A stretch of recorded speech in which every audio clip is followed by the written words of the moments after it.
ኖ ዋር ብትለን መተማመኛ እንፈልጋለን። ስለዚህ የምሰጠን መተማመኛ ምንድነው? ኢንተርናሽናል ኮሚኒቲውን እነሱ የሚያምኑት በአማራን ክልልም በኦሮሚያም ውስጥ ያሉት አካላት እኛ እናምነዋለን። የኖርዌይ መንግስት ይሁን የራሻ መንግስት ይሁን የተባበሩ መንግስታት ይሁን ኤዩ ይሁን እነኛ አካላት እንደ ጋራንቶር ይግቡበት። ልክ ፕሪቶሪያው ላይ እንደተደረገው አማሮች አይስማሙም እዛ መሬት ላይ ያሉት ምናምን ነው ያለን።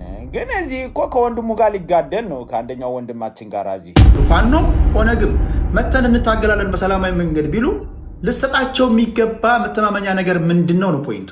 አማራ ክልል ላይ ያለው ትግል በጣም በሚገርም ሁኔታ ብዙዎቹ እውነት አይመስላቸውም። እኔ አንድ ቦታ መጥተው በአንድ ሊደርሺፕ ውስጥ ጠቅላላ ሁሉንም የታጠቁትን አካላት አንድ ላይ ሰብስበው በአንድ እዝ ስር እንዲገባ ከሚፈልጉ ሰዎች መካከል እንዲህ ተበታትነህ እርስ በርስ የምትተጋገት የምትገዳደል ከሆነ ለምክክርስ እንዴት አድርገህ ትቀርባለህ?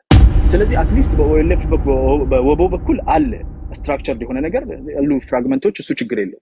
ይሄኛው ኮሚሽን ካልተስማማ መነጋገር ይቻላል። at the end of the day ግን ዳያሎግ መደረግ አለበት። ህዝባዊ የሆነ ንግግር ተነጋግረን ህገ መንግስታችንን የወደፊታችንን አስተካክለን የምንሄድበት አካሄዳለን። ይሄ ሁሉ እንዲሆን ግን እኛ እስቲ አንድ ሆነን ይሄን ሐሳብ መግዛት አንችልም።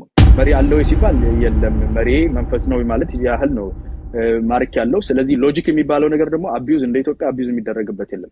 ማርክ ያለው ስለዚህ መሪ አለኝ ማለት ነው። ሰምቼ ከማረኩኝ እንግዲህ መሪ አለኝ ማለት ነው። የሌላኛው ወንድሜም ሊያግዘው እየሞከረ የነበረው ብዙ ጊዜ የሚሉት አለ ሐሳብ ነው መሪያችን፣ ሐሳብና ዓላማ ነው መሪያችን ይላል። እንደዛ አይሰራም። ይሄ ሁሉ የማይሆን ነገር ነው፣ ይውሸት ነው።